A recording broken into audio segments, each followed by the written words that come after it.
Good afternoon, everyone, and thank you very much indeed for joining us today for our panel discussion on demystifying value and project-based pricing. We've had a lot of interest in this topic, so we've had almost 200 sign-ups of freelancers, existing freelancers, as well as new freelancers and clients who are really obviously trying to get to the bottom of pricing. What are the different pricing structures out there? How should they be pricing? How should they be charging? And really understanding what's best practice and what people are using. So thank you very much indeed for joining us this afternoon to discuss this. My name is Alice Weightman. I'm the co-founder of the Work Crowd and also Hanson Search. I'm also chair of the PRCA's Independence Group. So it's great that we've got all our freelancers from that group joining us today.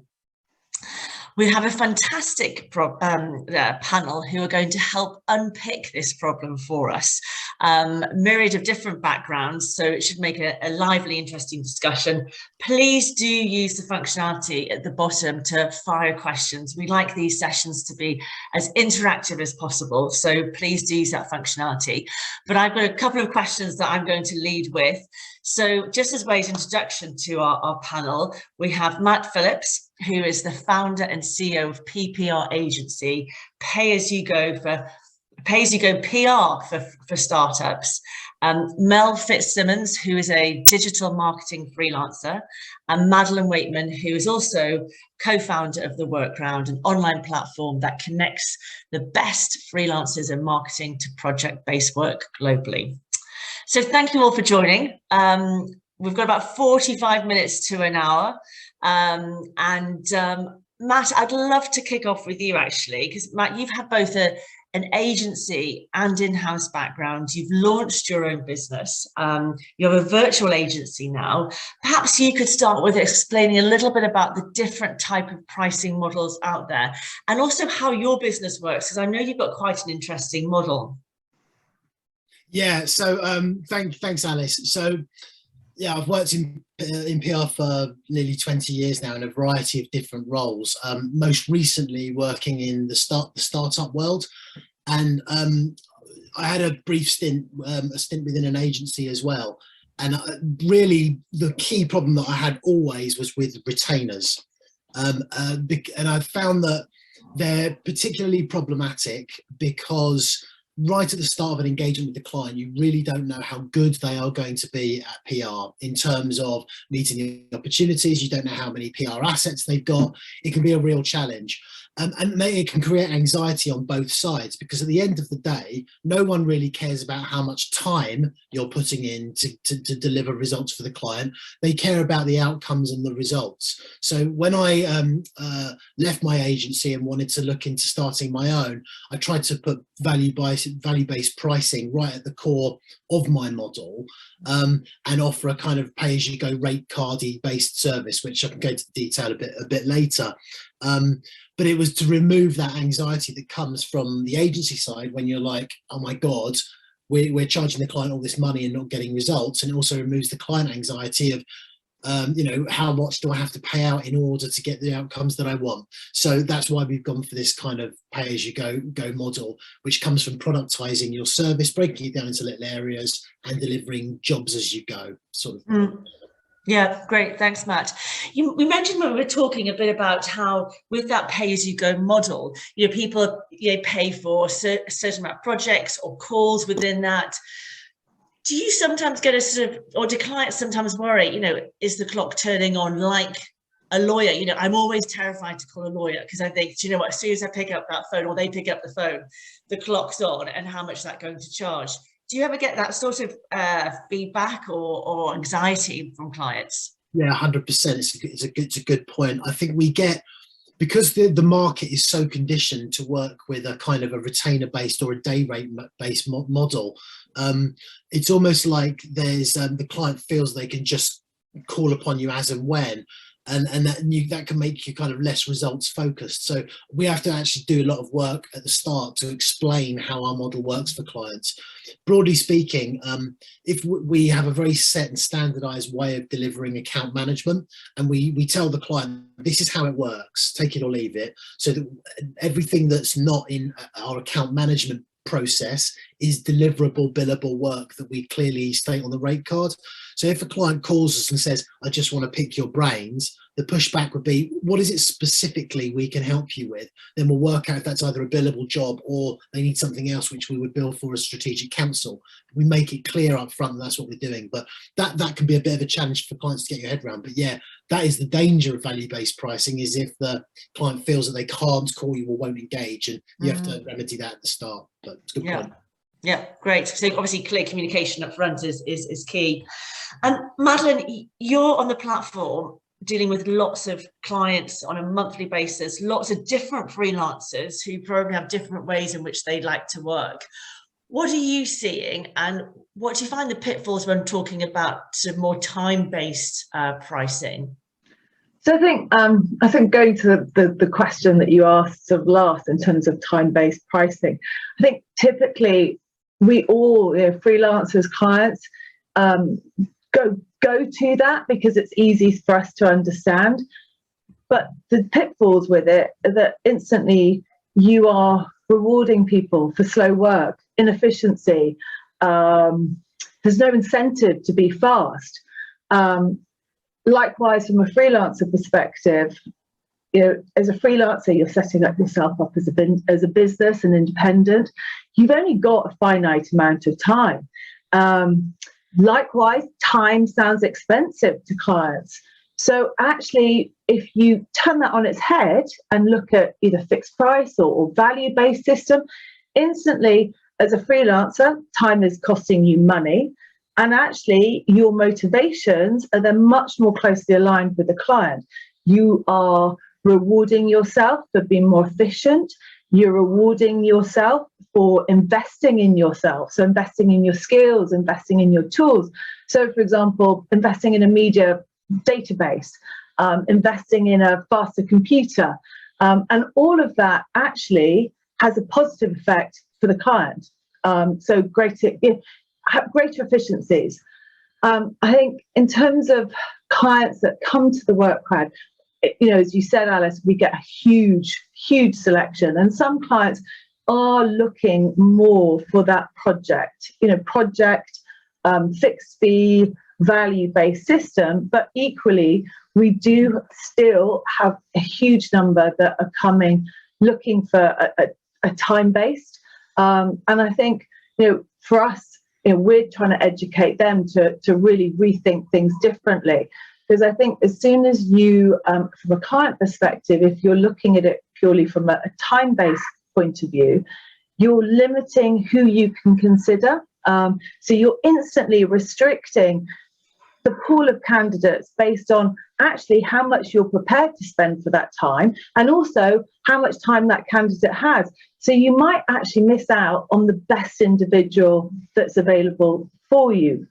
I think another key consideration is around, once you start as a client thinking about time, quite often you are coming with a preconceived idea of, I want this delivered for this. And actually, as an independent consultant or a freelancer, really, as a consultant, you need to understand actually what's the client's motivations, what are the big business objectives, where do I fit within that? And actually, it might be the case that what as a client you think you want is actually something very different. And I think that as soon as we start thinking much more in terms of deliverables, objectives, all the good stuff that Matt was talking about, and then what the value of that is to the business, then actually as a freelancer or as an independent, we can best position ourselves to be the solution. Would you say that you find that it's the same for both when you're working directly with brands versus agencies? So when freelancers are working with agencies or brands, is there a difference there? So I think that typically brands are much more inclined to say, I have a budget. that budget might be, or are much more open to thinking about a budget. So, you know, we've got this particular campaign, it might be a 3-month campaign. Actually, across that 3 months, we could break it down into monthly budget of this. And then post that, actually, we could look at maybe an ongoing drip feed, you know, just to sort of effectively sort of keep our ears to the ground of this budget. I think typically agencies do very much go back to that sort of time-based model. And I think from a hiring perspective, that does totally limit. So there's an ongoing joke, you know, the team, in particular, I think on the tech PR side, but we just get so many requirements for tech PR account managers. We want to pay this amount a day. And if I could reproduce those tech PR account managers, I'd be very, very rich. But as soon as those businesses rethink actually how they structure it, so actually rethink what are the key deliverables, I've got this much amount of margin I need to make, or as Matt said, actually I can account for this much to do with account management, and these are the key deliverables I need to achieve, and this is what I can, you know, this is what I've got, the client's budget that I can spend on it. All of a sudden, you open up actually open the doors to, in terms of the freelancers who can look at it, because actually there might be someone who's much more experienced who says, yeah, I can do that. I can do it in the fraction of the time that someone more junior can do, and I'm happy to take that project on. Great, thank you, Madeleine. Mel, I'd love to hear your story. I mean, you are a freelancer. I know a couple of years ago you were charging much more on a time-based system, and you've pivoted your model. Can you tell us a little bit about why that came about, and I guess the challenges and the advantages of how you're structured at the moment? Yeah, so sure, as Madeleine said, starting off as a freelancer, I went straight in with a day rate because it's the easiest and most straightforward way to kind of price for new clients, and everyone understands that, and you can be competitive. But I soon realized that, well, first off, I left a 9-to-5 job to become a freelancer for the freedom and flexibility, and suddenly I'm working 9 to 5 again because I'm booked up for 3 days a week here and a day a week here and hours here, and the only really way to increase my income is to, first of all, work nights and weekends to get my time up, or to increase my day rate, which I did do. But you kind of hit a plateau of, as Madeleine said, people thinking suddenly you're really expensive. So about a few years ago, I decided to kind of switch that. And I realized that people don't necessarily want you for a certain amount of time. They want you to do something. They want you to achieve an objective or help them reach a point. So from those initial conversations, I would sit with the client and work out, what is it you want me to do? Like, what are you trying to achieve from marketing here? That could be to increase their conversion rates. That could be to get more social media followers. And from that, I could understand what the deliverables they wanted me to achieve. And then I'd start to pitch based on that. So, you know, I would give them a fixed amount of quote of a price based on achieving those deliverables. And I would never mention time. I would never say, this is going to take me this amount of time to do that. I'd say, I will achieve X, X, X, Y, whether that's 6 social media posts in a week, or sending out 2 mailers a month, or whether it's to help you in 2 months' time improve your conversion rate from X to X. This is how much it's going to cost. And suddenly you seem cheap because you're doing everything they want you to do for a price that actually, if they just thought that was a day rate, becomes really expensive. So there is that time of learning as a freelancer to get to that point and understanding how much time things do take you, because obviously it all does come down to time, but I'm so much more efficient at what I do than when I would, let's say, a new freelancer coming in, or someone who's very junior, who would take X amount of time to write some social posts and post it, or with all, as Madeleine said, with all the tools I've now got and the things I pay for, I can do things very quickly. So I can take on more work and charge more, but I'm still hitting the deliverables and having getting clients really what they want. And also I find now, from writing proposals in that way and getting to those initial points and getting to those deliverables and showing them the value that I'm going to give them. I mean, it's kind of project based as well, but sometimes value in terms of increasing revenue for them. Then suddenly your proposals look very good. And I often find I win a lot, pretty much most of my work now, which I pitch for, if I get to the proposal point after that conversation, because they're really seeing the value and the cost. Great, thank you, Mel. So to the project base, obviously I can see that in terms of the key deliverables, but value based, how do you work out value, and what percentage do you think you should charge? Mel, I might ask you first of all with that, and then go to Matt. I think with the value, it's a more traditionally value-based pricing is, as you said, I'm going to bring you X amount of revenue to your business by doing X, Y, and Z. So I'm going to charge you X percentage of that. Typically, it's 10 to 15%. It's a lot easier for, say, for example, I've had a client that's an event and they're going to make X amount of revenue from tickets. Me coming on to do the marketing for 3 months, I can charge a X percentage of that revenue because that's what they're achieving. It's not very easy to do when you have got different types of clients that they're either not transparent about the revenue they're going to achieve or the objectives of how that can help. So the other side of it is looking more at value in terms of value of the deliverables I'm achieving to your business objectives as well, and not putting a monetary value on it. So it kind of depends how you can do it. But I think a lot of freelancers probably will find it a bit difficult to do that to begin with. But it's all about those initial conversations, being transparent about revenues and objectives and exactly what they're trying to achieve, and then being open about what they do earn and money, like from e-commerce. For example, if you wanted to improve their conversions and conversion rate, that's going to be an X amount more revenue from them, which you should be able to see from their Google Analytics or from their back end tools. And then you can put a percentage on that, but it's something that takes learning. And I think you don't just have to look at value from monetary. I think also you can look at value in terms of, these are your business objectives. My marketing here is going to help you achieve those objectives by doing X, Y, Z, and looking at value as an actual objectives to the business as well. Matt, would you agree that almost you need a slightly hybrid model then between fixed price and value? Nick has asked a question for him as a copywriter and journalist.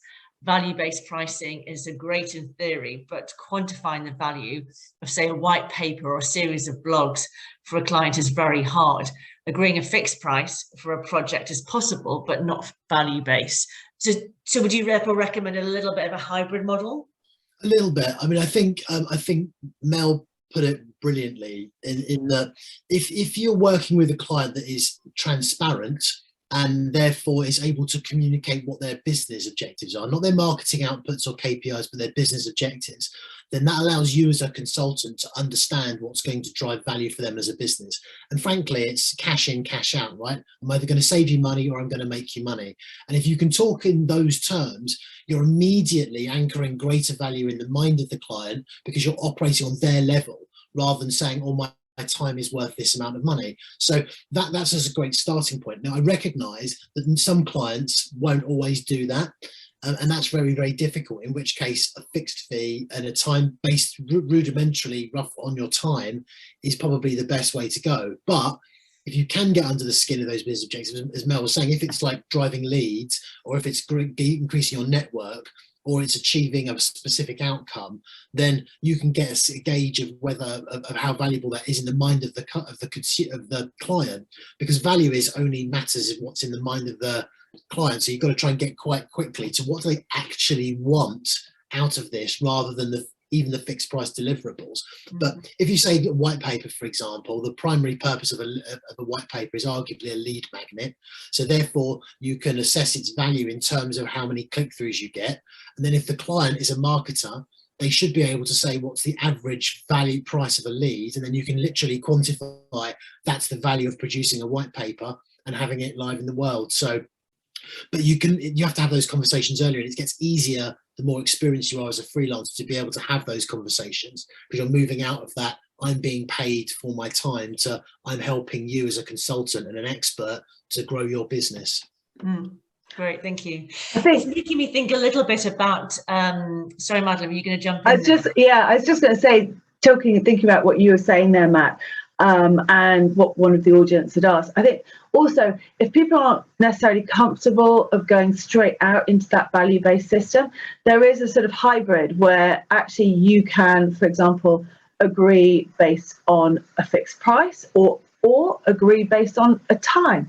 But maybe you actually say, well, okay, I'm going to reduce that somewhat because actually you want to hit these business objectives. I think fundamentally, just exactly what Mel was saying, what Matt was saying, it's understanding what those business objectives are and how you'll fit in with them. So the white paper example, in terms of lead generations, if you're thinking that you're a content blog writer, actually it's could be around traffic to site, conversions. And if you can get those metrics, you can then place value on them. And maybe it's a case that you say, well, okay, I've written this bit of content, I'll charge you X, which would be lower than my fixed rate or day rate for it. But actually, if you hit these key metrics, whether that's click-throughs, visitors to site, if you're doing PR coverage with this tier 1 media, this tier 2 media, that actually there's some sort of bonus structure. So there is a value-based system based on it that encourages you to do the best job possible, which is ultimately aligned with what the client wants, their business objectives, and you likewise are then rewarded for it. Great. I'm pleased you've touched on that bonus system, because I think, are you seeing more and more clients moving towards that sort of bonus-based system? And is that something that freelancers want, or do they want to be quite certain what they're getting? Madeleine, do you want to touch on that? So I think it's a really interesting one, and it's something that I think that some freelancers are open to, likewise some clients are open to. I think part of it is a little bit of an education process. I think clients are naturally risk adverse. So and being risk adverse, that's where actually that value-based system pays very well. If you as a freelancer can actually guarantee, let's say, a certain amount of coverage, or based on what you're going to pay, what you're going to charge them, or you can guarantee a certain amount of click-throughs or new users to the website, whatever it might be that you're working in, and that you build that guarantee within your pricing, then whether that's on a reward-based system, or whether actually I'm going to carry, as part of my fee, I'm going to guarantee this, then you can start actually charging more. And as a client, actually, you have get value. We're all accountable. So if we're thinking about our marketing or PR budgets, the last thing we want to do is go and spend a whole heap of money and not see anything for it. And we're probably prepared to spend a little bit more if actually we're guaranteed we will get something for it. Yeah, great. I'm going to talk a bit about clients squeezing us, and that might be on time. So, with this sort of fixed-based or project-based pricing or value-based pricing, how do you account for the client that wants to call you all the time, and actually eats away into your time? And I know, Matt, you touched on it slightly, but also a couple of the audience actually asking the same question, which is, they charge based on time, and they're doing a really good job, but the clients are kind of keep cutting back their time and expecting them to deliver within the same amount of time, because actually they're getting better at what they're doing. And how do they handle that situation? Matt, I might there's two slightly different questions there. So you can cover both or one, and I'll ask the others the next one. Yeah, this is a really familiar challenge, and even within our model, we have this all the time. A lot of it comes out of a bit about the complexity of our model. There was a question earlier about that, which maybe I'll come back to later. But yeah, I think the biggest weapon, and I think there's a question in the Q&A along this, is productizing your offer, and making clear and putting scope around it. So when I say productize it, I mean this is an output. I reckon it will deliver this much value for your business, and this is what I will charge you for it. How you get to the pricing of that, actually, we are quite time-based, because we'll say, we reckon, all things being equal, with a fair wind, it will take us this much amount of time. So using an approximation, we can then work out a rough cost. And this is from the point of our view of us as an agency using a freelancer to deliver the work. So we'll have a cost base, then we add on top of that a profit margin, and then on top of that we add a value premium based on how valuable that is. The least valuable product to us on our rate card is strategic counsel, because that requires time that it's much quicker for us to convert a request into a billable job or an outcome and then farm that out quickly. The more time that we spend answering calls from clients, the more money it costs us. So there's two things that we do about that. One, we have very high prices for strategic counsel. So we'll say that's not out of scope of what we do for account management. This is out of scope for a specific thing on our rate cards. We can bill you for strategic counsel to solve this problem. So give us a brief and we charge a lot of money for it and say, do you want us to do this? And then usually after 2 or 3 requests, the client goes, do you know what? No, we'll do it your way. So it's about disincentivizing that behavior through how you productize and position your offer. And for us, that's been really, really quite instructive. Hopefully that's sort of at least part answered the question. Yes, no, absolutely. Mel, I know you wanted to sort of jump in as well. Yeah, I was just going to say, I think to begin with clients, I mean, when you start going down this route, add a buffer. I add a buffer on everything. So I pretty much, like I said, I mean, I try not to put time on any proposals now, so that one, they're not knowing how much time I spend on line. Like I said, I'm doing these deliverables. This is what I'm going to achieve for you. And then even in my contract, it says you do not control how and when I do this in time. It's just what I'm going to do. But with that, I add a buffer on top of that. So actually, I do add about a 10% increase on all my fees, just to allow time for those calls to come in, that extra, oh, do you mind just showing me how to do this quickly? Because as a freelancer, I mean, now I get pretty much 100% of my work on referrals, and it's because people want to work with me because I am approachable and I am giving people that time and making them feel a little bit special, that they can get a bit more out of me. But I do add that buffer in to just, whether it is that, you know, maybe one evening I have to help a client for an extra hour, actually, I don't mind because I've kind of incorporate that into my costs. And I think a lot of freelancers get worried about that initial fee, what they're giving them, and they lowball themselves. But actually, if you just go higher and do that 15% more than you were going to, often it will be accepted. And I think that's really important when you're doing this type of stuff, is to think about that. And I think from a perspective about the client, I saw the question about bringing their time down because you're becoming efficient. You need to be looking at this client then. I mean, realistically, it's like, if that's how they're treating you, they're not valuing you, and they're just lowballing you, and they're trying to get less out of you for more, even though you're being efficient. So you're going to have to, like, you have to really look at, if you're doing this type of work, you really need to make sure you've got the right clientele. And obviously that comes with the privilege of being able to say no and yes to clients when you get yourself up to that point.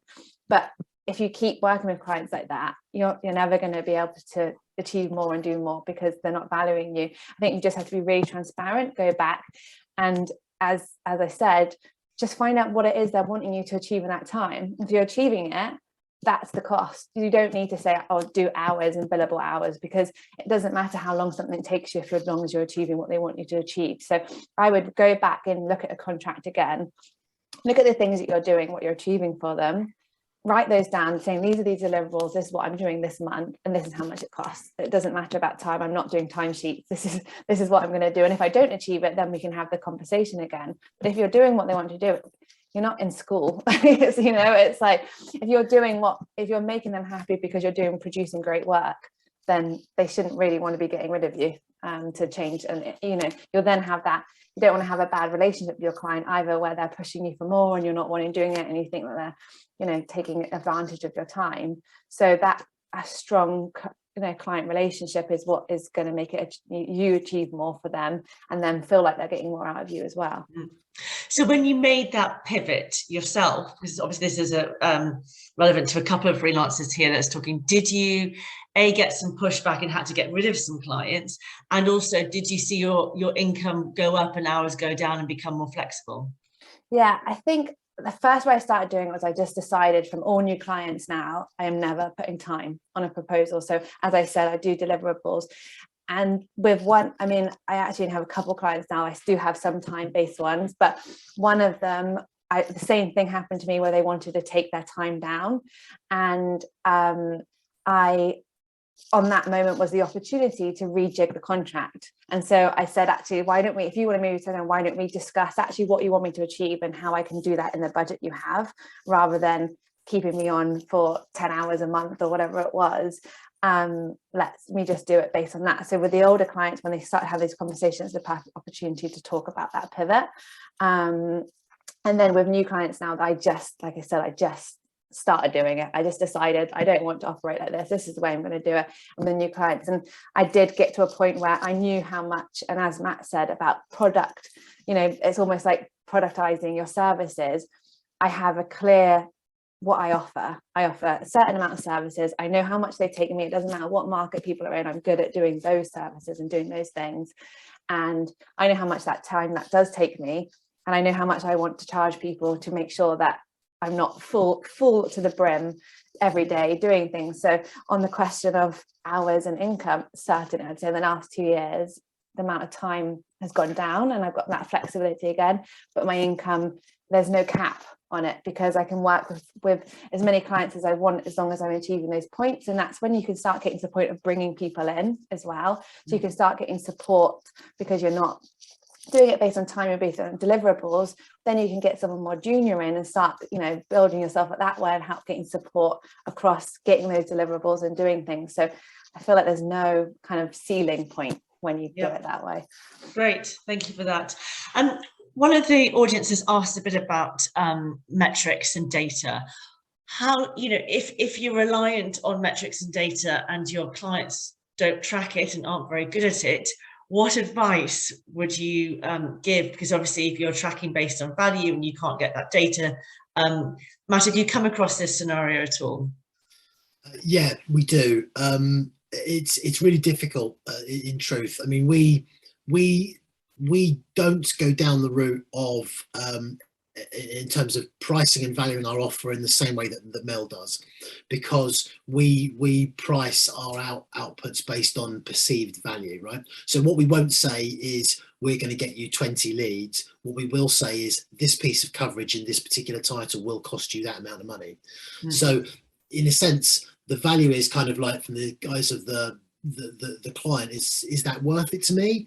Is that piece of content that's going to live on the internet forever and be on the first page of Google?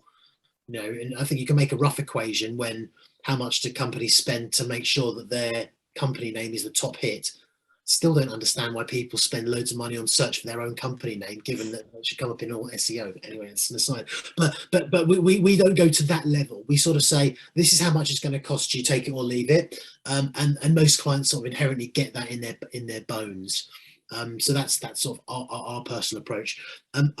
If I could go on a little bit of a tangent to talk about personal brand, which sort of occurred to me as Mel was talking. I think when you start out as a freelancer, your instinct is to go really broad and be like a Swiss Army knife. I can literally do anything for you because you're fishing in quite a small pond, which is your existing network. Usually people will leave a job or an agency, so their brand is their own existing network. So they want to say to those clients, I can do anything for you. And that's actually not very valuable. What is valuable is to go down and say, I am literally the person, the brand that you come to for this thing, which is how you make that pivot.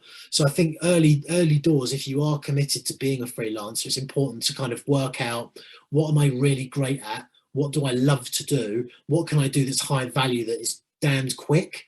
And then on that basis, you can start to build your sort of personal brand and focus. And the brand point is so important because when you're coming to picking your clients, you can quickly identify those clients that are coming to you on a, I want that for the cheapest price basis, for those that go, I want to work with you because you are the person that I've chosen. And actually, from a personal brand perspective, every freelancer is unique.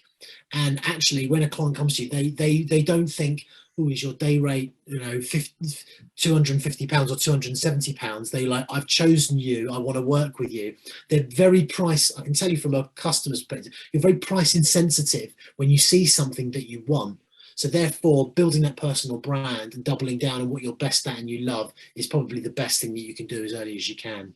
Yeah, absolutely. It's very interesting, that whole debate on being a generalist versus a specialist, and does scarcity drive value, and therefore should you find your specialism. Mel, what's your thoughts? And I'll come to you, Madeleine. I think I just want to agree with what Matt said. I think actually, like, you as a freelancer now, where I've got to this point where I can charge on deliverables and I know what I can achieve and I can give value to what I'm doing, is because I have honed certain skills, and I can be efficient in those things because I know exactly what I'm doing on certain things, and it's transferable to any market, because it's it's the same practical, the theory behind it is the same no matter what the market is. Obviously that's not the same with all types of skills, and different types of freelancers will find that hard, because more from a digital marketing point of view, like paid media is mainly what I do, and that is transferable anywhere. And I think it's got to the point now where, because I've honed that in and that specialism, one, I get referred to for that because people are like, oh, you need that expert, oh, Mel's great, you work with her, or so I think, as Matt said, it's important to know your specialism or go down that route, and I think that helps with then charging as well, because one, you become an expert at it, two, you get recommended for it, and three, it's very easy to start learning to how to charge on it, because you can do it with your eyes closed. You know what that time is, you know what it's going to be, and you don't have to just say, oh, well, I'll give you about a day and maybe I can do this X, Y, and Z. Actually, I can say, no, I'll charge you this for that because I can get you that. Yes, great. Madeleine, what are you seeing there? So no, I mean, I totally agree with Matt and Mel there, that actually if you do specialise, then you do become that expert in your field. And actually, if you are going to go down that value-based system, then it's really important that from a client perspective, you have those trust indicators there. So the trust indicators being exactly what Mel was talking about. There's recommendations, there's referrals. If you become an expert in your field, you can also offer guarantees, because actually you know what you can and can't achieve. And that then creates that positive sort of cyclical effect where, you can start charging a premium. And as Matt said, people will come to you because they know you will deliver, you will guarantee what you want. And actually, if you are delivering that seems like great value. You're getting whatever it is that they as a business need to achieve. It doesn't become about price, it's about value. Yeah, absolutely. Do you think, moving on from that, where I see sort of, scarcity from having, I guess, a recruitment head on me, the demand for talent has never been greater. I mean, I've been recruiting now for 20 years in this industry, and I've never seen a market like this. Do you think, as a result, it's going to drive more value-based pricing models? Because actually there is a scarcity of talent. The freelancers can decide actually much more how to price things. And also, if there aren't the junior freelancers available, that actually that's a real opportunity for experienced people to say, here's the value of X, and they can put more projects in. Would you say that you're seeing that, Madeleine, through the work crowd? Yeah, absolutely. So I think there's a few fundamental things. One, typically, actually, freelancers choose to freelance once they've got a certain depth and breadth of experience. Often, actually, what I find quite interesting is a lot of them have also chosen to go to freelancing because they do actually really enjoy providing a sort of real 360 service. And perhaps in a more typical agency environment, they've been pushed as they become more senior to become sort of glorified paper pushers. So, as just going to that actually those freelancers are inherently more experienced. Their rates demand, they want to be earning relatively decent money. But at the same time, the market is such that there is a huge, huge demand. And I think that that's in part because we've got a global marketplace. We've got different markets and different, our customers have got so many different touch points. We need lots of different types of skills and experience. And actually freelancers are really well placed to provide solutions to that. And absolutely that, as the market tightens and shifts, clients that are coming to us saying, I've got £250 to spend and I want X many days, they're instantly reducing as I mentioned earlier, the pool of candidates they can consider to this, where actually when they start saying, okay, as a business, we need to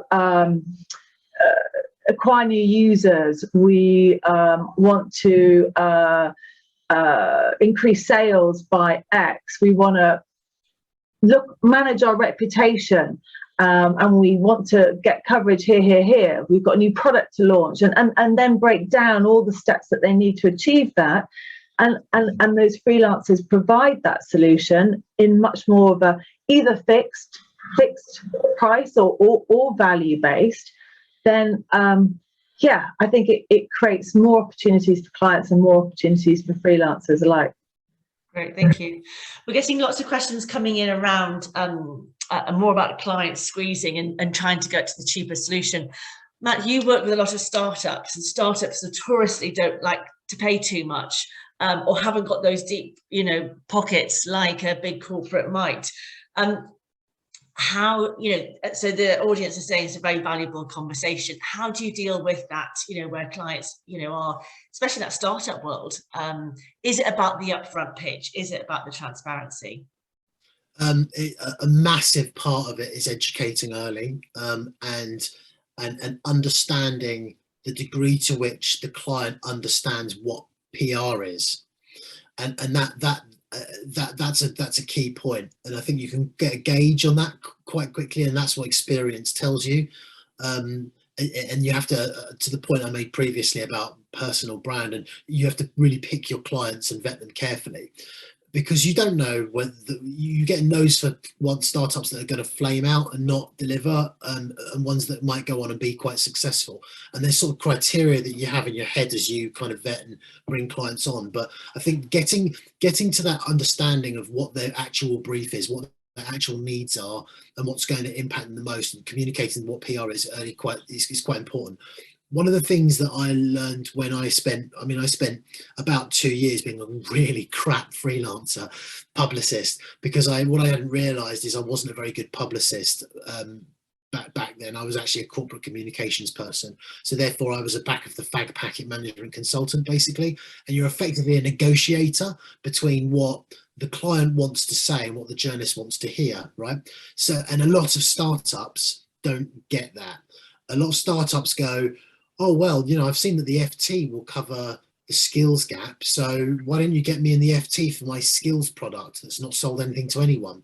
And they don't understand the currency that exists in PR. So a lot of what you're doing is assessing the PR assets that the client has early doors to go, this is a Walter Mitty client that's never going to get any coverage and never going to be satisfied. And then you learn to sort of say no. Then you pick up the ones that have got, right, okay, you understand this is going to take time. You understand you're not going to walk into the FT. You understand that the business has to show credible traction. You understand that having a charismatic founder and people who are empathetic and actual thought leaders rather than salespeople as your spokespeople is going to make a real difference. And you get a nose for it over time. And that's where we got to. So, yeah, I think it's really about educating the client early and being very clear up front, because you have the luxury of being able to say no when you have plenty of people coming to you, and that creates scarcity, which in of itself creates value. So it's just time.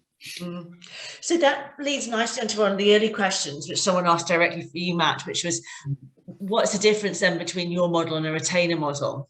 Yeah, it's a really good question. So I'll just explain briefly, kind of as briefly as I can, how it works. So what we do is right at the start of an engagement with a client, we will assess what PR assets they've got, right? So we will go, we think you've got, say, 5 things. You've got a funding round, you've got this spokesperson, you've got a product launch, and you're in an interesting area. So like a chartered surveyor, You go, right, then I'll look at my rate card and I'll go, roughly speaking, I think based on our rate card, it will cost us that much to deliver based on what you've got. Then you have a conversation up front with about what their real budget is. And then that's how we sort of find our way to what we think we recommend that they pay. So the difference between a retainer and what we do is that we say to them, you pay a regular top-up fee per month based on what we expect you're going to deliver. Just literally, we use the Oyster card graphic as an example, because it is like that. It's like, I don't really mind if you want to put tenner on the card at the start of the month or 100 quid. The point is the journey is going to cost you that, and we will debit that at the end of the month. So it's helping the client understand that your top up, what you're paying every month, is not a retainer, because it's not a sunk cost. It is literally a budget that you are ring fencing for us to bill against based on what we've delivered. Now, the way that we price our individual jobs starts, as I mentioned earlier, being time-based, because we go, roughly speaking, how long will it take to write a press release? Then on top of that, how much profits do I want for writing a press release? And on top of that, how can I create value by writing a press release that's good and actually will get them the coverage or the outcomes that we think they're going to get out of it. So that's sort of how we go. So yeah, time is the currency that starts, because that's the scarce resource that we operate in. But in terms of what we charge the client and what we pay for when we're remunerating the freelancers is based on value. Great, thank you. Two more questions I think we've got time for. One's going to be on some tools that people have mentioned in terms of helping productivity. The other question John's asked is, how exactly do you pitch this? So, if you're currently time-based, what exactly do you say to your clients to introduce a value-based pricing model? So, who wants to do their pitch? Can I start on this? When I started as a crack freelancer, I did start off actually on a day rate basis, and it was a rough approximation of sort of what the market would bear.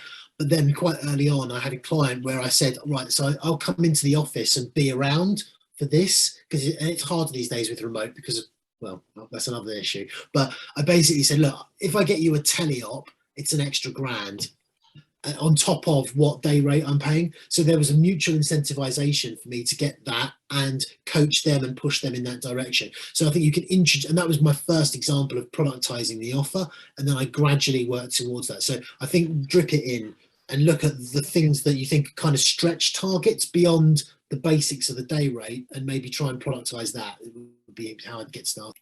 Great. Madeleine, how are you positioning it? So I sort of agree with very much what Matt has said there. I think first and foremost is it's really important to have those why conversations with the client. So if you don't understand the client's business objectives, if you don't understand how what's the transformation, how you're going to fit in, and actually what are the milestones along the way, you're really going to struggle to actually really put together any sort of value-based system. And then you have to ask yourself, actually, is this a client I want to work with? Am I happy to work on a time-based system, etc.? But if you are really committed to that fixed price value-based system, fundamentally, you need that answer. And actually, a good client will give you those answers. And I think you can introduce it, one, how Matt said. The other is actually going for more of a fixed price. Building in some of the, for example, the buffers that Mel talked about, understanding what are the big risks, what are the pitfalls. You're the consultant, address them from the beginning, factor them in. And you can, I think, as Matt sort of said, that he does within his business from an account management point of view, if you're going for a fixed price, you can put a time indication. The time indication is there as an indication. It's not fixed. You're not saying, I'm going to start charging you more if you go over. But actually, if within your statement of work, you've agreed set elements, you've agreed when you're going to communicate, when you're going to report back, how you're going to, how and when you're going to communicate. But if you suddenly have a client that's picking up the phone and wanting your attention, or is taking you off on a tangent and saying, oh, can we do this? Actually, you've got something to come back on. You can say, look, actually, this is the time indication. This is taking me away from the deliverables. But likewise, you can also ask that question of, how does that fit with our objectives? You know, these are the objectives. This is what we set out to do. Is this new idea going to meet that? If it doesn't, it's a different project. It's a different price structure.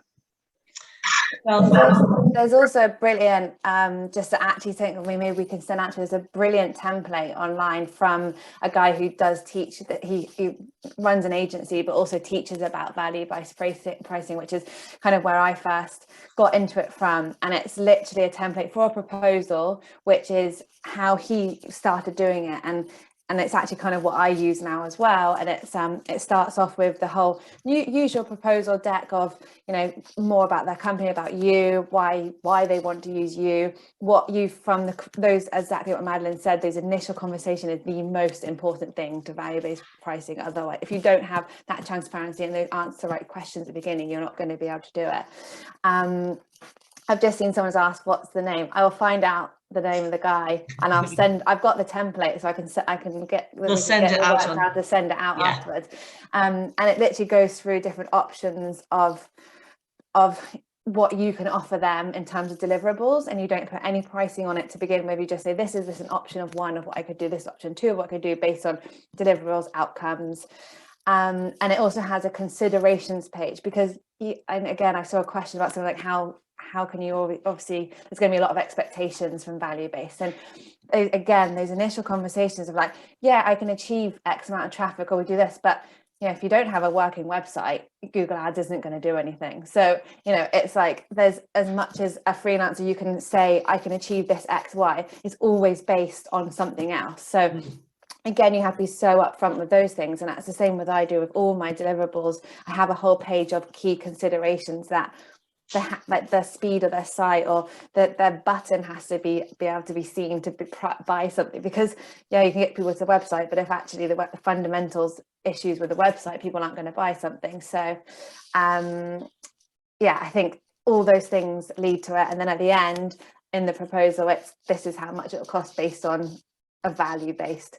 But yeah, I'll share out the template. Great, the guys thank you. now, but if I could just add to that, when we have a page on our website where when we invite freelancers to join our networks, we ask them questions initially, and we're very clear that these questions are to assess what value we think you can bring to us.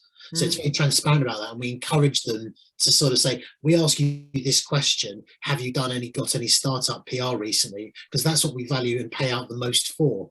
So, and actually the last question is a day rate question, but we only ask that because we want to establish how much their expectations are for remuneration.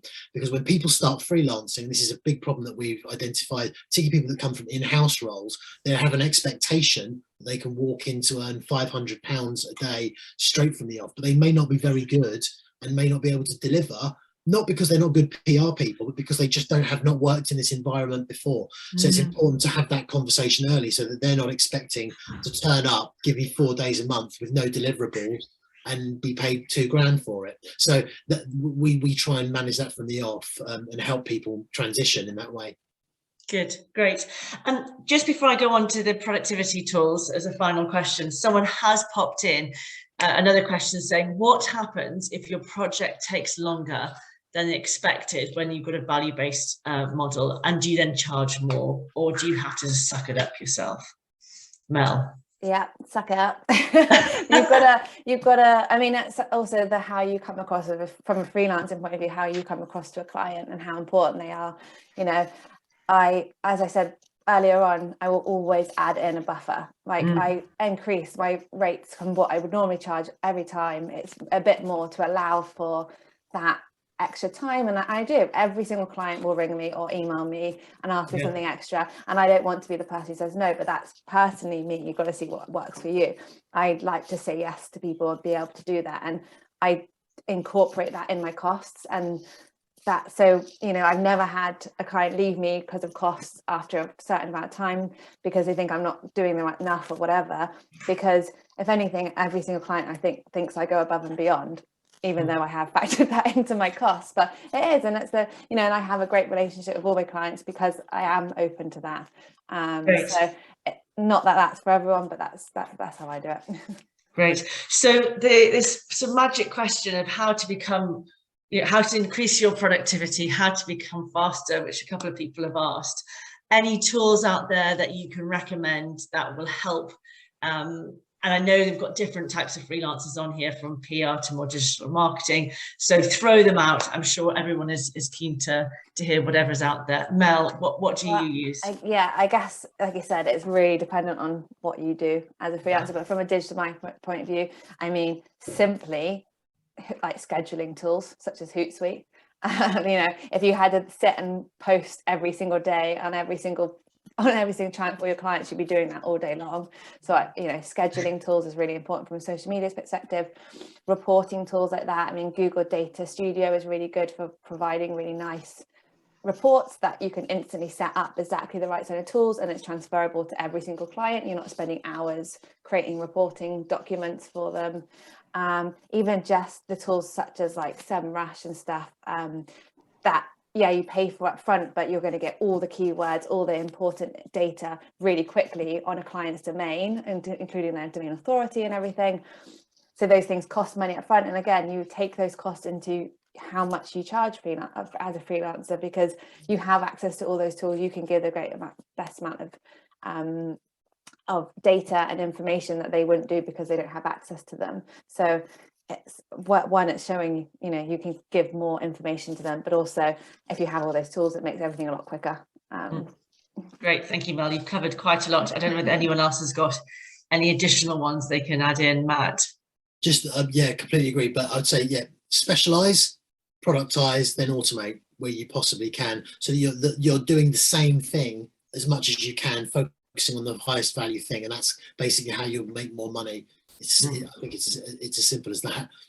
Yeah, Madeleine, have you seen the tools that freelancers are using, or is it pretty covered there? It's just, I think it is very much about knowing your marketplace. I know that from a client perspective, thankfully it hasn't happened for a long time, but I can think back for a few years ago, actually clients getting really frustrated with PRs who suddenly were putting in invoices where there's days spent on researching and identifying who those key journalists were, when they position themselves as a specialist in their particular market. And I think from a client's perspective, it's soul destroying. Hang on, you charged me 602 days or whatever it might be. So just what Matt said, specialize, identify what the products are, invest in yourself, invest in the tools, become more efficient, value what you do as a result, and actually understand what the value is to the client and clearly communicate that. And one more controversial bombshell: resist at all costs going on their Slack channels and WhatsApp groups.